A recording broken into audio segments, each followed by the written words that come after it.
Det bedste ved det hele, det er, at nu kan jeg bare strikke og sy sammen, montere, og det er bare perfekt. Det kunne jeg ikke før. Jeg kunne ikke samle masker op. Og jeg kunne ikke se på noget tyndt garn. Og nu kan jeg strikke mønstre. Betty Pedersens øjne er angrebet af aldersbetinget makuladegeneration. Det er en normal uhelbredelig forkalkning af de meget tynde blodkar bag øjets nethinde, som bevirker, at patientens syn bliver sværere og sværere. Jeg var ved øjenlæge i 1998, i februar måned, og han sagde så, at det var den forkalkning, der ikke var noget at gøre ved, og det måtte jeg så ligesom acceptere. Men jeg måtte ikke fortvivle. Men det var jo nemmere sagt, end det var gjort. Det er ikke disse 100 år gamle kirurgiske instrumenter, der har forbedret Betty Pedersens syn, men derimod en videreudvikling af den 5.000 år gamle kinesiske akupunktur, hvor disse nåle stikkes yderst præcist i patienten. Cirka 80% af alle vores øjenpatienter har øjenforkalkning eller aldersbetinget makuladegeneration. Og det er en meget fascinerende område, fordi øjenlæger i hele verden giver op over for det. Det er en uhelbredelig øjenlidelse. Betty er i behandling hos John Bohl i Aulum, som har anvendt akupunktur i over 20 år.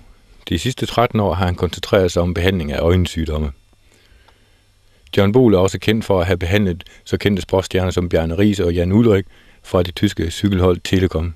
Jeg kan mærke, når nogen bliver sat i, at der sker et eller andet. Kollegaer har efterhånden fået øjnene op for, at det er muligt. Og flere og flere øjenlæger syd for grænsen er begyndt at bruge øjenakupunktur. Patienter med forkalkning bag nethinden oplever, at den midterste del af synsfeltet forvrænges voldsomt og forsvinder i takt med sygdommens udvikling. I praksis kan det fx være umuligt at gå langs en sti eller et fortov, uden at slingre voldsomt. Man har dokumenteret, at der sker en øget blodtilstrømning af blodkarrene bag ved nethinden, og dermed også en forbedring af den tilstand der. Og når det sker, vil forkalkningen efterhånden fortage sig. Vi ser samtidig folk med øjenforkalkning, når vi behandler dem en dag eller to eller en uge, lige pludselig så ser de dårligere. Og det, der sker, er, at den degeneration, altså den arvæv, der er på nethinden, den hiver sig løs og spærrer for synet. Det kan så være en time eller en dag, indtil den bliver optaget af organismen, og så bliver synet betydeligt bedre igen. Det bedste af det hele, det er, at jeg kan sætte mig og læse i et blad. Det kunne jeg ikke før. Det var kun de store bogstaver.